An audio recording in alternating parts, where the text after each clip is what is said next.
여리고라는 성이 있었습니다. 그야말로 난공불락의 성이었습니다. 그런데 그 성을 일단의 무리들이 돌고 있는 것 아닙니까? 아침에 일찍 일어나서는 수많은 무리들이 그 성을 돌고 있습니다. 그런데 기이하게도 그들은 한마디도 입을 열지 않고 아주 조용하게 그 성을 한 바퀴 돌고는 자기 장막으로 들어갑니다. 그 다음 날도 일찍 일어난 이 사람들이 또 그 성을 그렇게 도는 것입니다. 그 다음 날도 여전히 그렇게 도는 것입니다. 성 위에서 그 모습을 바라보던 여리고성 주민들이 도대체 어떤 생각을 했을까요?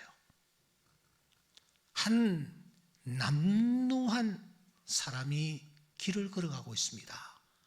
보니까 나면서부터 맹인이었습니다. 그런데 더 가관인 것은 그 사람의 얼굴에 침으로 뒤범벅이 된 진흙을 바른 채 걸어가고 있는 게 아닙니까? 침으로 이겼기 때문에 그 진흙이 뚝뚝뚝뚝 떨어지는 거예요. 온 얼굴에 퍼져 있는 거예요. 그 모습으로 그 사람이 걸어가고 있습니다. 그때 그 모습을 바라본 동네 사람들이 어떤 표정을 지었을까요? 입술에서는 어떤 말들이 나왔을까요?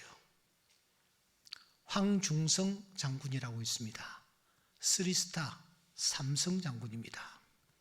이분이 일군의 군단장을 역임했었는데 그때 제가 군단장이 머무는 관사에 초청을 받은 적이 있습니다. 찻잔을 앞에 놓고 부부와 함께 이런저런 얘기를 나누는 중에 군단장께서 말씀하셨습니다. 목사님, 우리 군인들, 특별히 장교들은 골프장이 그야말로 친교의 장이며 인맥을 관리하는 장소입니다. 그래서 골프를 해야 합니다. 군대의 이 골프장은 굉장히 또 사용료도 쌉니다.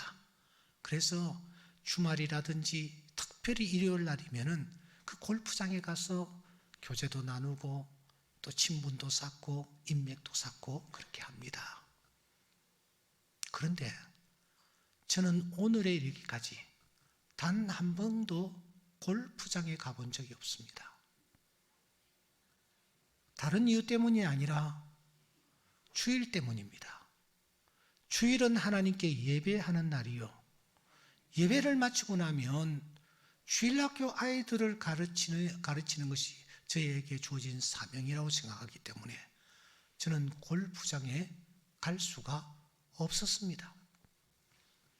이런 저를 보면서 제 동료들이나 주변의 사람들이 도대체 어떤 생각을 했겠습니까?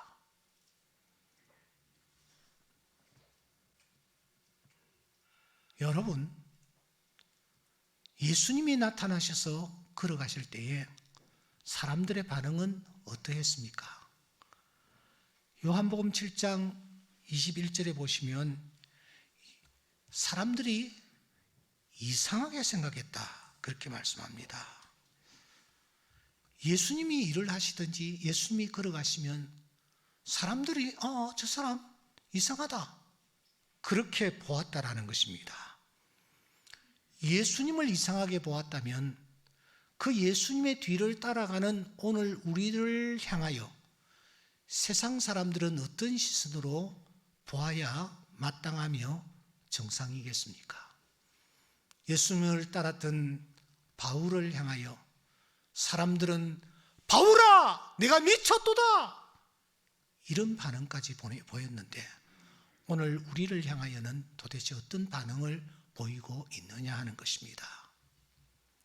혹시 우리가 세상 사람들과 함께 섞여 살면서 이보게 내가 비록 교회는 나가지만 자네들과 다른 부분 하나도 없어. 너희들 가는 곳에 내 다 갈 수 있어. 너희들 먹는 거 내가 다 먹을 수 있어. 너희들 행하는 거 내가 다 행할 수 있어. 나를 이상한 사람으로 제발 보지 말아줘. 여러분, 이렇게 애원하면서 직장 생활하고 있지는 않습니까? 사회생활을 하고 있지는 않습니까? 오늘 본문에는 한 이상한 사람이 등장합니다. 사람이 이상한 것이 아니라 이 사람이 이상한 행동을 하고 있기 때문입니다. 37절과 38절을 제가 읽습니다. 이 야곱이라는 사람이 여러 나무 가지를 가져다가 그것들의 껍질을 벗겨 흰 무늬를 내고 있습니다. 그리고 38절, 그 무늬를 낸 나뭇가지를 구유에 세우고 있습니다. 지금 야곱이 뭘 하고 있습니까? 양을 치는 목동 혹은 목자입니다. 양 치는 일을 해야 하는데 이 사람이 양 치는 일은 뒤에다 놓고 사실 엉뚱한 일을, 이상한 행동을 하는 것입니다. 나뭇가지를 구해와서는 막 껍질을, 이 무늬를 내는 겁니다.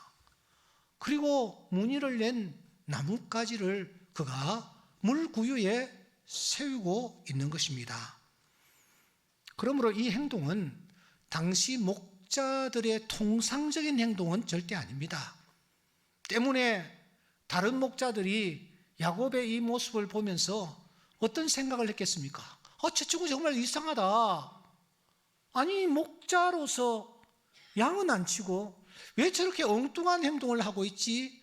라는 반응을 보일 수 있는 그런 상황입니다. 여러분, 야곱의 이 이상한 행동이 도대체 의미하는 바는 무엇일까요? 한 걸음 더 나아가 야곱의 이 행동이 오늘을 살아가는 우리들, 예수의 뒤를 따라가는 우리들이 이 말씀을 통하여 받아야 할 도전이 도대체 무엇인가 하는 것을 우리가 같이 한번 나눠보려고 하는 것입니다. 야곱은 어머니 태중에서부터 아주 남들에게 지기 싫어하는 그런 성향을 유감없이 발휘했습니다. 그는 뱃속에서부터 형과 싸웠습니다. 그러다가 뭔가를 꽉 붙잡고 이제는 됐구나 하고 나왔는데 눈 뜨고 보니까 자기가 차자로 태어난 거야. 너무너무 억울했습니다. 그래서 그는 그때부터 기회를 잡습니다. 내가 어떻게 하면은 차자가 아닌 장자가 될 것인가 고민하던 그는 팥죽으로 장자의 명분을 그가 획득합니다. 그러나 이 명분을 빼앗겼다고 생각했던 형은 이 일로 말미암아 동생을 죽이리라고 결심을 합니다. 이 사실을 눈치챘던 이 야곱이 먼 곳으로 도망을 칩니다. 외삼촌 라반이 있는 그런 곳이었습니다. 그런데 가서 보니 눈이 번쩍 뜨였습니다.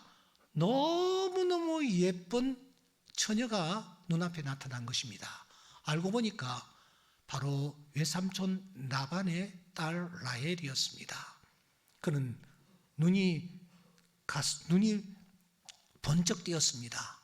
그래서 7년을 하루같이 연애하는 마음으로 그 라헬을 얻기 위하여 7년 동안 봉사를 했고, 이어서 레아 때문에 또 7년을 봉사하는 세월을 보냈습니다. 그러다 보니까 어느덧 세월이 흘렀고 아내가 넷이 되었습니다. 자식은 12명이나 두었습니다. 대식구지 않습니까? 이들을 먹여야 하는 그런 위치에 있습니다. 그런데 야곱은 변변한 거뭇이 없었습니다. 이 많은 대식구 입에 풀칠하기도 힘든 그런 상황이었습니다. 왜냐하면 품삯을 제대로 받지를 못했기 때문입니다. 그래서 고민하죠. 내가 여기서 계속 이렇게 머물 것인가? 안 돼, 아니야. 내가 다시 내 아버지 어머니가 있는 고향으로 돌아가서 그곳에서 생활해야 되겠다 라고 결심을 하고선 이 사실을 외삼촌 라반에게 알리는 것입니다. 25절에 보면은 나를 보내어 나의 고향 나의 땅으로 가게 하십시오. 외삼촌의 소유가 적었지 않습니까? 그런데 내가 외삼촌의 양을 친 이후에 하나님께서 외삼촌에게 복을 주셨고, 그래서 외삼촌은 거부가 되었습니다. 하지만 나는 언제나 내 집을 세우리까? 이 말은 나는 너무너무 변변하고 아무것도 없는데 언제 내가 내 집을 세울 것입니까? 이 말은 사실이었습니다. 왜냐하면 야곱이 너무너무 열심히 일했고 하나님이 야곱 때문에 라반의 집에 복을 주셨기 때문입니다. 그런데 그 야곱이 빠져나가겠다라는 겁니다. 라반이 가슴이 덜컥 내려앉았습니다. 그래서 야곱의 손을 붙잡고 강건합니다. 아, 내가 잘못했어. 이제부터 진짜 품삯 제대로 쳐줄게. 제발 여기 좀 머물러 다오. 자네가 원하는 대로 내가 다 들어줄 테니까 자네가 오히려 품삯을 정하고 자네가 원하는 이것을 얘기를 해줘. 이렇게 이 야곱을 붙잡는 것 아닙니까? 잠시 생각을 하던 야곱은 외삼촌에게 이렇게 제안을 합니다. 외삼촌, 그럼 지금부터 외삼촌이 내가 원하는 대로 해 주신다고 했으니 제 의견을 말씀드리겠습니다. 외삼촌의 양들이 이렇게 꽉 많은데 외삼촌 보십시오. 대부분의 양들이 전부 흰색입니다.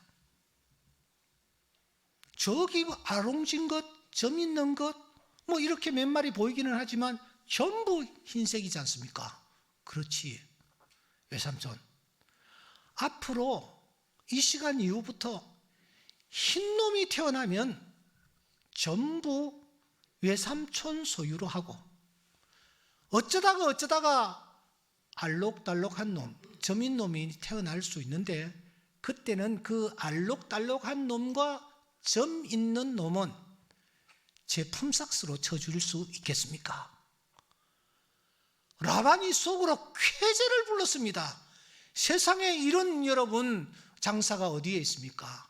아니 반대로 얘기해도 들어줘야 될 상황인데, 아니 그 야곱이 너무 바보스럽게 흰색은 라반의 것이래. 알록달록한 놈이 어쩌다 태어나면 그건 자기의 품삯으로 치겠대. 당장 종이를 가지고 와서 계약서를 씁니다. 1번, 흰 놈은 전부 나의 것. 2번, 어쩌다가 태어나는 알록달록한 놈은 야곱의 품삯. 도장 꽝꽝 찍고 계약서를 서로 주고받았습니다. 그런데 계약서를 쓰던 바로 그날 도대체 어떤 일이 일어났습니까? 여러분 35절과 36절을 주목하시기 바랍니다. 그날에 이 말은 계약서를 쓴 그날 그 뜻입니다. 바로 계약서를 쓴 그날에 그가는 누구냐? 그가는 외삼촌 라반입니다. 외삼촌 라반이 어떤 행동을 하고 있습니까? 짐승들 중에서 얼룩무늬 있는 놈들, 점 있는 놈들, 흰 바탕에 아롱진 것들, 이런 것들은 전부 가려내는 거예요. 전부 골라내어서는 그것을 누구에게 맡기느냐? 그것을 자기 아들들에게 다 맡깁니다. 더 나아가서 이 외삼촌 라반은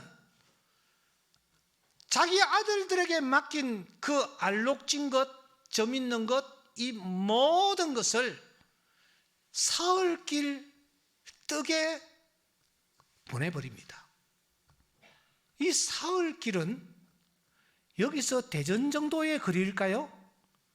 한마디로 이 흰색과 아롱진 것이 서로 교배할 수 있는 환경을 차단해 버린 것입니다.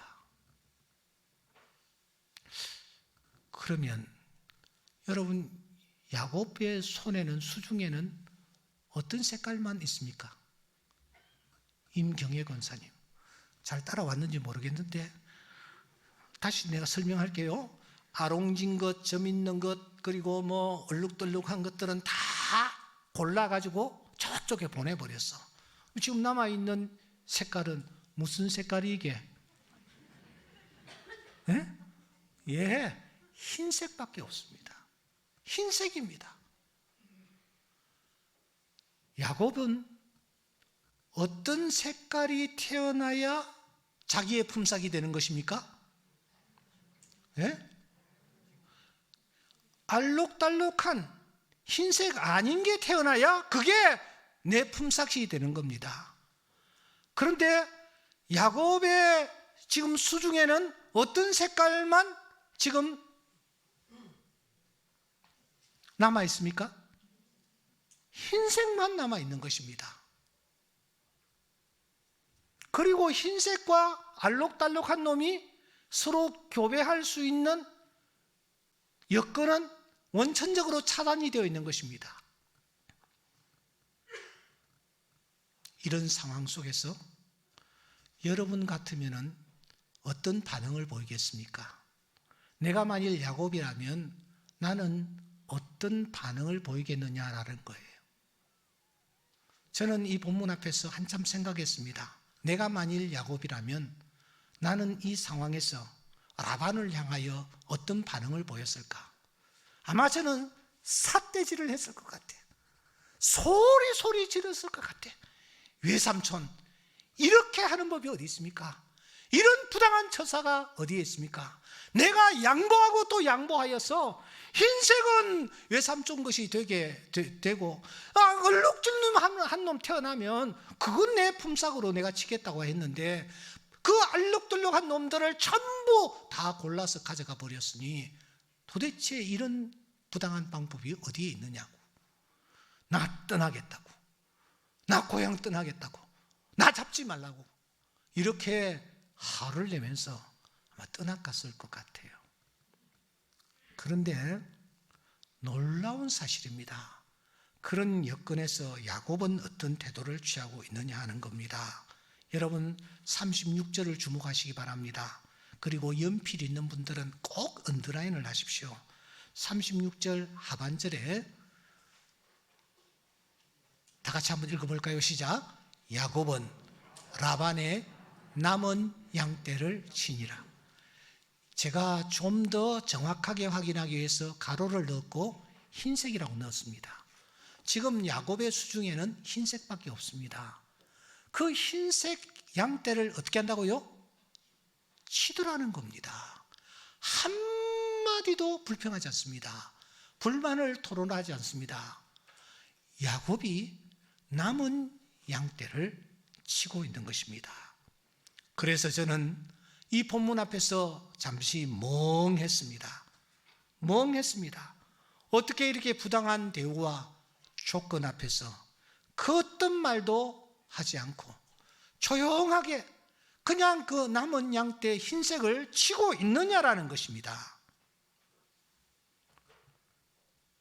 그런데 더 이상한 것은 그 다음에 행하는 이 야곱의 이상한 행동입니다.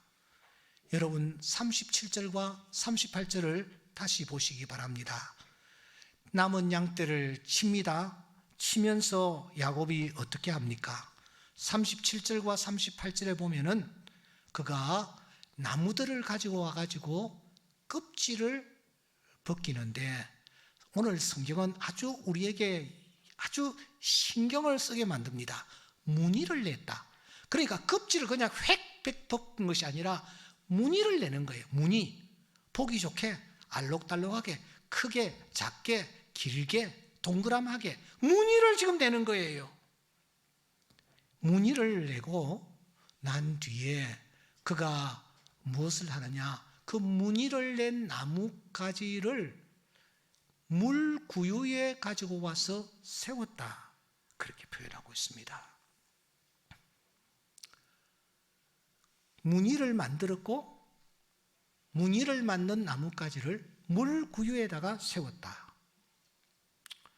도대체 이게 무슨 행동인가 하는 것입니다. 아니, 지금 야곱이 주수를 행하고 있는 것입니까?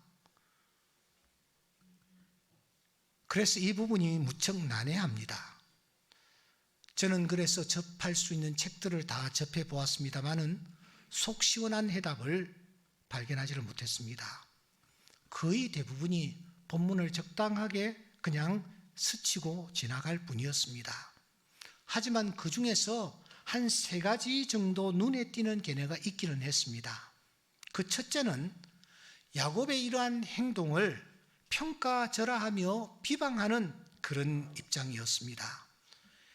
야곱의 이 이상한 행동은 외삼촌도 등을 쳐먹으려고 하는 아주 비절한 짓이다, 그런 평가입니다.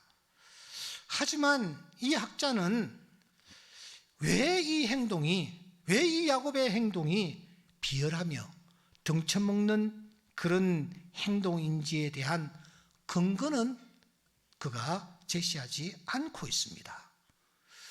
둘째는 이런 견해입니다. 양떼가 얼룩무늬를 보면서 교미를 하게 되면 얼룩진 새끼를 수태할 수 있다. 그래서 야곱이 얼룩진 나뭇가지를 이용하고 있는 것이다, 이렇게 보는 거예요. 하지만 이것 또한 어떤 과학적인 근거가 전혀 없습니다. 세 번째 견해가 있습니다. 이렇게 말합니다.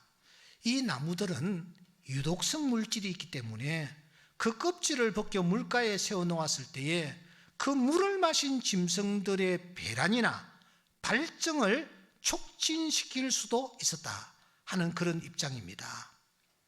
그런데 이 견해 또한 어떤 실험의 결과물이 결코 아닙니다. 이렇게 하면은 이렇게 되니까 야곱이 그때 그렇게 했을 것이다, 그런 게 아니라는 것입니다. 수도 있었다, 막연한 추측을 하고 있을 뿐입니다. 그래서 우리는 더 고민이 되는 것입니다. 도대체 이 야곱의 이 이상한 행동이 의미하는 바가 무엇일까 하는 것이죠. 우선 여기에 등장하는 버드나무, 살구나무, 신풍나무가 어떤 나무였을까요? 이 나무들은 그 지방에서 쉽게 자라는, 잘 서식하는 나무들 가운데 하나였습니다. 그러므로 우리가 그 나무에 특별한 이 의미를 부여할 필요는 없습니다. 야곱은 쉽게 구할 수 있는 그런 나무를 가져왔을 뿐입니다. 그렇다면 야곱이 이 상황에서 취한 2가지 행동, 하나는 나뭇가지에 무늬를 내는 것, 그리고 또 하나는 이 나뭇가지를 구유에 세우는 이 행위, 이것을 오늘 우리가 어떻게 봐야 하며 이 야곱의 행동을 통하여 우리가 도전받아야 할 그런 것이 무엇인가 하는 것입니다. 첫째, 야곱이 말이죠, 나뭇가지에 흰 무늬를 내었답니다. 나뭇가지는 대체적으로 어두운 색이잖아요. 그런데 껍질을 딱 벗기면은 흰색이 등장합니다. 흰색이 나타나는데 오늘 성경은 우리에게 껍질을 벗겨 그 다음에 흰 무늬를 냈다라고 했습니다. 완전히 위에서부터 아래까지 그냥 싹 벗긴 것이 아니라는 것입니다. 벗기되 군데군데 벗겨서 무늬를 만들었다라는 것입니다. 무늬를 만든 나뭇가지들은 여러분 어떤 모양이겠습니까? 상상해 보십시오. 군데군데 이런 무늬, 저런 무늬, 좀 긴 무늬, 또 동그란 무늬, 이런 무늬들이 거기에 생겼습니다. 결국 알록달록해집니다. 그렇다면 여러분, 야곱이 지금 뭘 하고 있단 말입니까? 야곱의 간절한 소원이 무엇입니까? 흰색이 아닙니다. 알록달록한 그런 새끼가 태어나야 그 새끼가 내 것이 되는 것입니다. 그러므로 이 야곱의 소원은 알록달록한 새끼가 태어나기를 간절히 바라는 소원을 지니고 있습니다. 그 소원을 지금 나뭇가지에 그리고 있는 것은 아닐까요? 흰색은 아무리 태어나도 나하고 관계가 없습니다. 오직 알록달록한 놈만이 나의 품삯이 되는 것입니다. 이런 자신의 간절한 마음, 자신의 간절한 꿈, 소원을 그가 구체화하고 있는 것입니다. 그렇습니다. 그는 사랑하는 여러분, 이상한 행동을 하고 있는 것이 절대 아닙니다. 자신의 비전을 그리고 있습니다. 자신의 꿈을 드러내고 있습니다. 대충 그리는 것이 아니라 구체적으로 그리고 있습니다.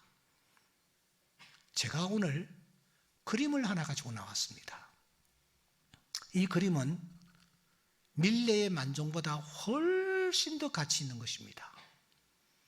이 그림은 레오나르도 다빈치가 최후의 만찬이라는 그림을 그렸다는데 그 그림보다 훨씬 더 값나가는 것입니다. 제가 여러분들에게 지금 보여드리려고 하고 있는 그림은 미켈란젤로가 시스티나 성당 천장, 이야, 가수분이 대단하더라고요. 그 천지창조, 그 그림보다 제 개인에게는 훨씬 더 가치 있는 그림입니다. 도대체 어떤 그림이기에 그렇게 가치 있다고 하느냐? 여러분 한번 보시기 바랍니다.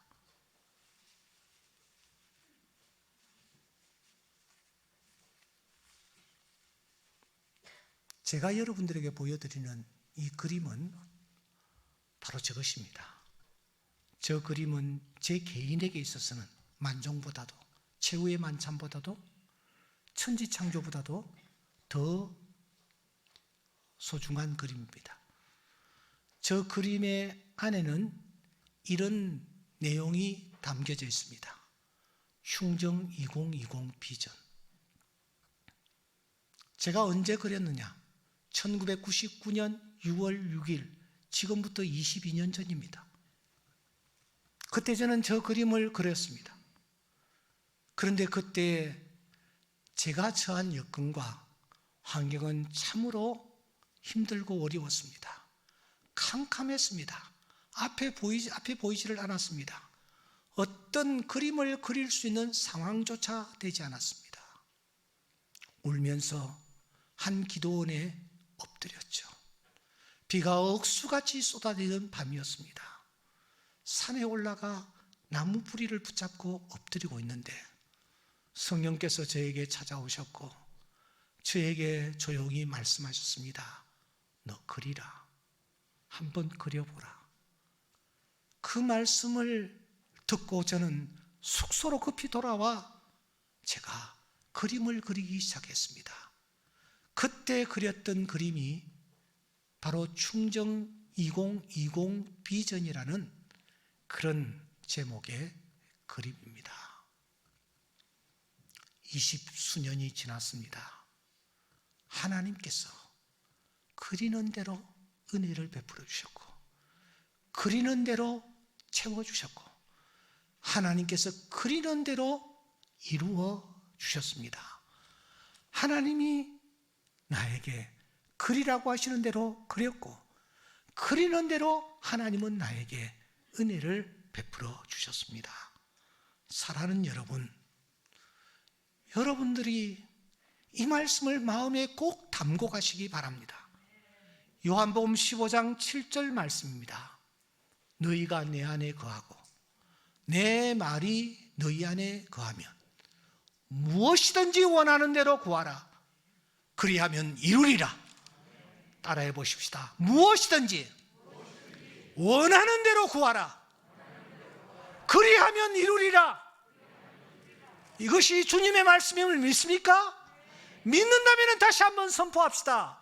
무엇이든지 원하는 대로 구하라. 그리하면 이루리라. 아멘. 주님이 우리에게 말씀하십니다. 그리라. 그리면 그리는 대로 내가 이루어 주마. 내가 그리는 대로 내가 다 이루어 주마. 이스라엘 백성들에게 하나님은 여호수아를 통하여 말씀하십니다. 여호수아서 18장 4절 말씀해 보시면 그 땅을 그려가지고 내게로 돌아오라. 6절 그 땅을 7부분으로 그려서 내게 가져오라. 18장 8절 말씀해 보시면 두루다니며 그것을 그려가지고 내게 돌아오라. 이 말씀을 쫓아 저들은 현장으로 나갔고 그렸습니다. 크게 그린 자에게는 큰 땅을 기업으로 주었습니다. 기다라마하게 그린 사람에게는 기다라만 땅이 그들의 소유가 되었습니다. 작게 그리는 사람은 작게 그린 그것만큼 그들의 소유가 되었습니다. 하나님은 오늘도 우리가 그리기를 원하십니다. 우리의 소원을 그리기 원하십니다. 우리의 꿈을 그리기 원하십니다. 우리의 비전을 그리기 원하십니다. 그리고 그리는 것을 하나님께서 주목하시며 우리가 그리는 그림을 이루어 주시는 분이 우리 하나님이심을 믿습니다. 또 하나 그의 이상한 행동은 무엇이었습니까? 나뭇가지를 물구유에 세우고 있는 것입니다. 38절 말씀해 보시면 그 가지를 물구유에 세웠다, 그렇게 말하고 있습니다. 우리가 여기에서 유의 깊게 보아야 할 단어는 세웠다라는 단어입니다. 그가 나뭇가지를 세웠습니다. 어디에 세웠던가? 다른 곳이 아니라 물구유에 세웠다고 말합니다. 이 이상한 행동이 뜻하는 바는 도대체 무엇일까요? 야곱은 평소에 즐겨하는 행동이 하나 있었습니다. 그것은 다른 것이 아닙니다. 어떤 행동이었습니까? 28장 18절 말씀에 오시면 돌을 가져다가 기둥으로 세우고 했습니다. 이때는 바단 아람으로 도망칠 때입니다. 내일 어떤 일이 일어날지 알 수 없는 상황, 홀로 외롭게 돌을 베게 하고 잠자던 그 상황입니다. 그 상황에서 야곱이 한 액션이 무엇입니까? 돌을 기둥으로 세웠던 것입니다. 31장 45절에 보시면 돌을 가져다가 기둥으로 세우고, 이 말은 이제 20년 전의 시간을 보내고 난 뒤에 외삼촌 라반의 집을 떠나면서 그가 행한 행위입니다. 35장 14절 말씀해 보시면 자기와 말씀하시던 곳에 기둥꽃 돌기둥을 세우고, 이것은 고향으로 돌아왔을 때에 베델이라는 곳에서 그가 취한 행동입니다. 야곱은 이와 같이 세우는 것을 자주 했습니다. 아니, 즐겨 했습니다. 중요한 삶의 고비고비 길목에서 이 사람은 자주자주 세웠습니다. 그런데 그가 세우는 이 행위는 언제나 하나님과 깊은 관련이 있었던 것입니다. 무언가를 세웠을 때에 그의 세우는 목적이 있습니다. 그때마다 하나님을 찾고 하나님 앞에 머리를 숙이고 제사를 드리며 제물을 바치기 위한 목적으로 그가 기둥을 세웠다라는 것입니다. 그러니까 야곱이 무엇을 세울 때는 세울 때마다 자신의 신앙과 자신의 믿음을 세우는 것으로 고백하고 있었던 것입니다. 그 야곱이 지금 알록달록한 나뭇가지를 세우고 있습니다. 무슨 뜻입니까? 사랑하는 여러분, 하나님이여, 꿈을 내가 그렸지만 내 꿈을 이루어 주시는 분은 하나님이심을 고백합니다. 하나님의 긍휼과 간섭하심과 하나님의 인도하심이 있을 때에만 내 꿈이 이루어질 수 있음을 저는 믿습니다. 하나님이여, 나에게 은혜를 베풀어 주시옵소서, 은혜를 베풀어 주셔서 하는 이 믿음의 고백이 세우는 것으로 나타났던 것입니다. 그가 이렇게 고백할 수 있었던 그 이유가 무엇입니까? 지금까지 인생의 길을 그가 달려오면서 뼈저리게 느낀 것 하나 있습니다. 그것은 내 힘과 내 능력과 내 지혜로는 안 된다라는 것이었습니다. 얼마나 그가 방법들을 많이 동원했습니까? 힘을 많이 썼습니까? 의지를 그가 표현하고 노력은 또 얼마나 했습니까? 하지만 다 실패했습니다. 방법을 그는 총동원했습니다. 거짓도 동원하고 술수도 동원하고 꾀도 동원했습니다. 하지만 손에 쥔 것 하나도 없는 거예요. 그때 그는 비로소 깨닫습니다. 아, 하나님이 키를 가지고 계시는구나. 모든 것이 하나님의 은혜 가운데 되어지는구나. 하나님의 은혜가 아니고는 안 되는구나 하는 사실을 그가 깨달았던 것입니다. 은혜 아니면 살아갈 수가 없네. 호흡마저도 다 주의 것이니 라는 찬양 우리가 조금 전에 불렀습니다. 그 찬송가 그대로였습니다. 그때부터 그런 입만 열면 은혜였습니다. 33장 5절 말씀해 보시면 하나님이 종에게 은혜로 주신 자식들입니다. 여러분의 자녀들 하나님이 은혜로 주셨다고 믿습니까? 33장 8절 내 주께 은혜를 입으려 함이니이다. 10절 형님의 눈앞에서 은혜를 입으사오면 11절 하나님이 내게 은혜를 베푸셨습니다. 15절 나로 내 주께 은혜를 얻게 하소서. 그렇습니다. 결론은 하나님이 내리십니다. 최종 결제자는 언제나 하나님이십니다. 그 하나님이 내 삶 속에 개입하셔서 나에게 은혜를 베풀어 주실 때 비로소 내가 계획하고 도모하고 내가 그린 그림이 이루어지는 것입니다. 이 사실을 깨달았기에 야곱은 나뭇가지를 잘 그린 후에 그것을 하나님 앞에 세우는 것입니다. 모든 것을 하나님 앞에 맡기며 하나님의 은혜를 사모하는 태도입니다. 사랑하는 성도 여러분, 지금 행간으로 어떤 소리가 들리십니까? 어떤 소리가 내 우레처럼 내 내리를 때리고 있습니까? 첫째, 나는 야곱처럼 그리고 있는가? 도대체 무엇을 그리고 있습니까? 그리기는 그리되 무엇을 그리고 있느냐라는 겁니다. 둘째, 나는 야곱처럼 세우고 있는가? 어디에 세우고 있느냐가 중요합니다. 권력자 앞에 세우고 있습니까? 생차 여타끌을 가지고 있는 여러분의 상사 앞에 가져가서 세우고 있습니까? 돈 앞에 세우고 있습니까? 무엇 앞에 여러분이 그린 그림을 세우고 있습니까? 저는 여기에서 설교를 마치고자 생각했습니다. 그런데 성경책을 덮는 순간 행간을 통하여 제 귀에 들리는 음성이 하나 있었습니다. 그것은 이것이었습니다. 야, 이 사건이 단순히 이것뿐인 줄 알아? 하는 그런 메시지였습니다. 다시 말하면 야곱이 그림을 그렸고 그 그린 그림을 하나님 앞에 세웠다. 그래서 하나님께서 그에게 축복해 주셨다. 그렇게 끝나는 메시지라고 생각하느냐? 하는 음성이었어요. 그 순간 저는 전기에 정전이 된 건 감전이 된 듯한 그런 느낌이었습니다. 그래서 다시 행간을 쳐다보았죠.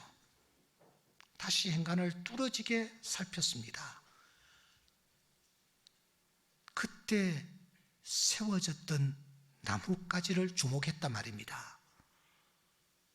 놀랍게도 그 나뭇가지는 푸른 가지였습니다. 늙어 빠진 가지가 아니고 푸른 가지였습니다. 그 나뭇가지는 무늬를 만드느라고 곳곳에 칼집이 들어간 상처투성이었습니다. 그 나무가 다른 곳이 아니라 물 구유에 세워져 있었습니다. 바로 그때 제 내리에 한 분이 떠오르기 시작했습니다. 여러분, 짐승의 구유에서 태어나셨던 바로 그분 말입니다. 실로암이라는 물구유에서 말씀을 전하시던 바로 그분 말입니다. 머리로부터 발끝까지 5 상처를 가지시고 나무 십자가에 달리셨던 바로 그분 말입니다. 세상 사람들은 십자가에 달린 예수를 보면서 무척이나 이상하게 생각했습니다. 그래서 어떤 이는 자기 머리를 흔들었고요, 모욕하며 비웃기도 했습니다. 어떤 이는 고개를 돌리며 입을 비죽였습니다. 어떤 이는 비난하며 침뱉기까지 했습니다. 이상하게 보았기 때문입니다. 그렇다면 사랑하는 여러분, 야곱은 지금 도대체 뭘 하고 있는 것입니까? 자기의 소원을 그려서 그 소원을 하나님 앞에 세우는 그 정도의 행위였습니까? 그렇지 않습니다. 여러분, 창세기 3장 15절을 우리는 원시복음이라고 배웠습니다. 거기에 보면 내가 너로 여자의 원수가 되게 하고 내 후손도 여자의 원수가 되게 하리니 이런 말씀입니다. 그런데 자세히 보십시오. 무척이나 그림이 희미합니다. 뚜렷하지 않습니다. 그런데 이걸 원시복음이라고 우리는 배우고 있습니다. 원시복음이라고 하니 정말 그런가 보다, 우리는 그렇게 생각을 하고 있는 것입니다. 하지만 여러분, 오늘 이 본문을 보십시오. 얼마나 또렷합니까? 얼마나 분명하고 확실합니까? 그래서 저는 이 본문을 원시 십자가라고 명명합니다. 원시 십자가 현장이었다라는 것입니다. 이 십자가 앞에 우리가 나아가기만 하면 우리는 생수를 마십니다. 십자가 앞에 나아가기만 하면 죄의 씻음을 받습니다. 십자가 앞에 나아가기만 하면 우리의 꿈이 이루어집니다. 십자가 앞에 나아가기만 하면 하나님이 예비해 놓으신 은혜를 우리에게 주십니다. 이 사실을 행간이 오늘 우리에게 말하고 있는 것입니다. 지금 빈손이십니까? 빈손 들고 앞에 가 십자가를 붙드네. 십자가 예수 붙드실 수 있기를 바랍니다. 지금 영과 혼과 몸이 더럽혀져 있습니까? 생명샘에 나가니 마음을 씻어 주소서. 생명샘 대신 예수 앞으로 나아가시기를 바랍니다. 지금 막막하십니까? 갈보리에 십자가가 높이 서 있습니다. 그 십자가를 믿는 마음으로 바라보시기를 바랍니다. 그때 그 주님이 우리에게 다가오셔서 우리가 상상할 수도 없는 은혜를 우리에게 부어주실 줄 믿습니다. 말씀은 이렇게 끝을 맺습니다. 여러분 43절을 주목하시기 바랍니다. 이에 그 사람이 매우 번창하여 양떼와 노비와 낙타와 나귀가 많았더라. 이에라는 말을 주목하십시오. 야곱이 그렇게 했을 때에 부당한 처우와 태도 앞에서 원망하지 아니하고 나뭇가지를 가지고 와서 그 나뭇가지를 그려서 하나님 앞에 올려드렸을 때에 그는 매우 번창했습니다. 흰 양밖에 없었지만 매우 번창했다라는 것은 얼룩덜룩하고 점 있는 것과 검은 것들이 많이 태어났다라는 것입니다. 하나님의 은혜인 줄 믿습니다. 그린 대로 이루어졌습니다. 그린 대로 응답되었습니다. 십자가 가까이 나아가는 자들은 이런 은총을 입게 되는 줄 믿습니다. 십자가 앞에 가까이 나아갈 때에 놀라운 하나님의 은혜를 우리는 입게 되어질 줄 믿습니다. 이번 사순절 기간에 십자가를 깊이 묵상하십시오. 그리고 십자가 가까이 나아가기를 힘쓰십시오. 우리를 위하여 예비해 놓으신 하늘과 땅의 신령한 은혜와 복을 우리가 받아 누리는 그런 복된 주인공들이 다 될 줄 믿습니다. 기도드리겠습니다.